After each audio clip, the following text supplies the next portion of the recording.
Hey everyone, and welcome to today's deep dive. I am absolutely pumped to unpack this source material with you today because, well, it completely flips one of the biggest assumptions we make about money and success right on its head.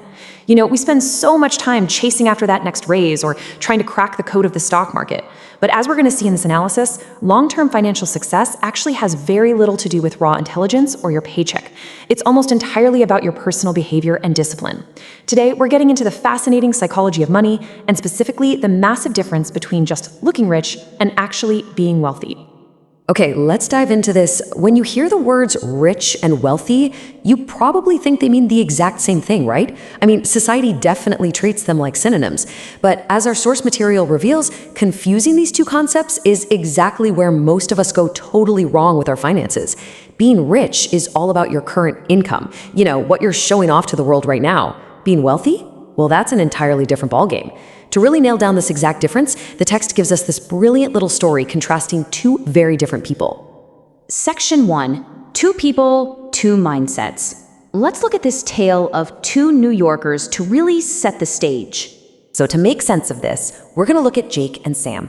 They live in the exact same city, operate in the exact same economy, but they have completely opposite psychological approaches to money. On one side, you've got Jake. Jake is a Wall Street guy. He pulls in a massive salary, drives a luxury car, lives in this crazy expensive apartment, and just lives a super fast-paced, flashy life. By all conventional metrics, you'd look at Jake and think, wow, he made it. On the other side, we have Sam.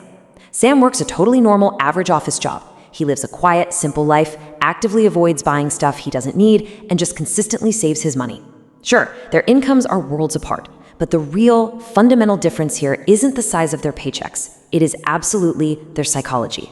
Let's look a little closer at Jake for a second. Even though he's making more money every single year, Jake has this serious issue with low control. As his income went up, his lifestyle just completely expanded right along with it. Bigger house, better car, but his actual savings? Basically zero. Any investments he did make were super risky, driven entirely by short-term thinking. His whole mindset is perfectly captured right here. I want to enjoy everything now, we'll see about the future later. It was all about that instant gratification. Now contrast that with Sam. Sam earned an average income, but his mindset was rock solid. He wasn't pulling in a fortune, but every single month, like clockwork, he tucked a little bit of money away into simple index funds and retirement accounts. He aggressively dodged debt and practiced extreme patience. Sam's mindset was the polar opposite of Jake's. Wealth building is a slow process. I need consistency, not excitement. He basically valued the quiet stability of patience way more than the thrill of looking high status. Let's move to Section 2, the 2008 crash reality, and see how this builds when the pressure is really on. Because in finance, sunny days literally never last forever. Eventually, a storm hits. And this brings us to a major reality check, like the 2008 financial crisis. When the market crashed, reality hit these guys incredibly hard. Jake, who had been riding so high on his spending, suddenly saw his income absolutely plummet. Those risky, short-term investments of his totally tanked, and because he spent everything he earned just to look rich, he had absolutely zero backup plan. No safety net at all. Sam, though, he weathered the storm. His steady, consistent saving and investing, plus the fact that he wasn't drowning in debt, meant that while the crisis was definitely stressful, it was for everyone, his actual financial stability remained completely intact.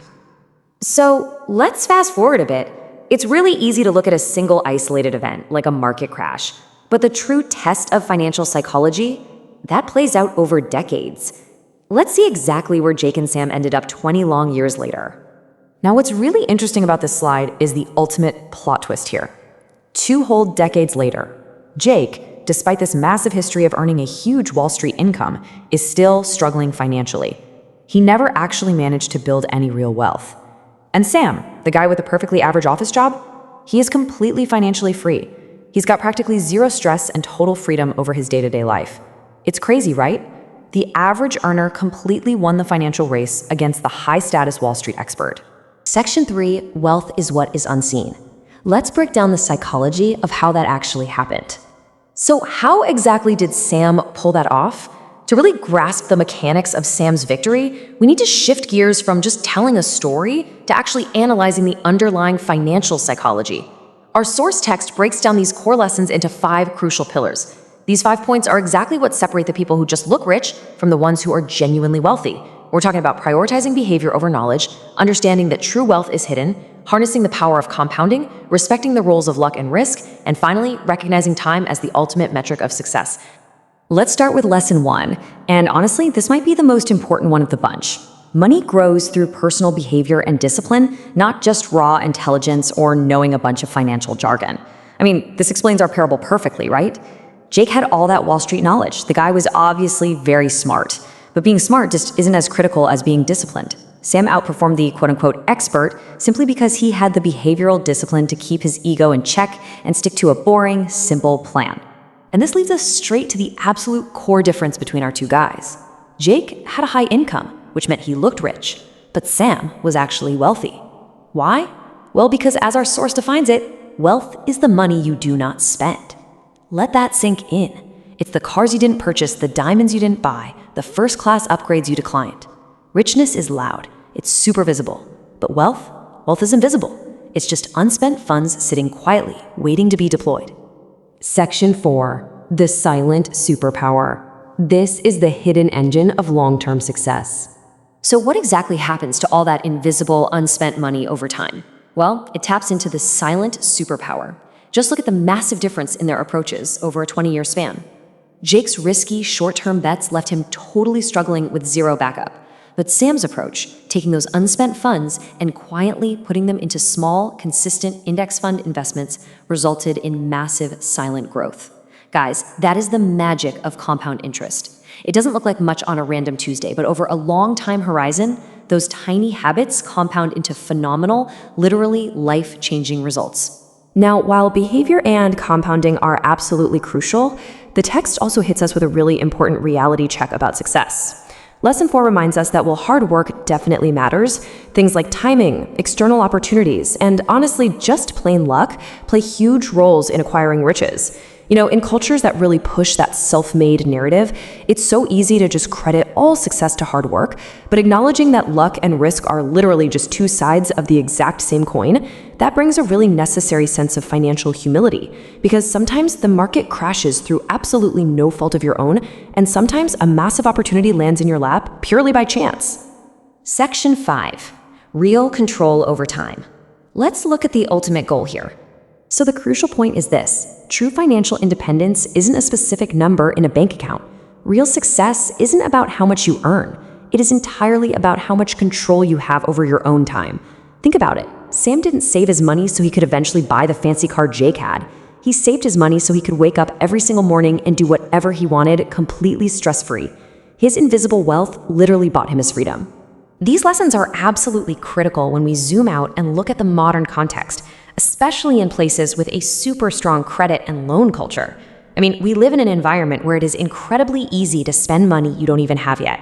Add to that the immense, literally non-stop lifestyle pressure from social media, which is constantly pushing us to display our status.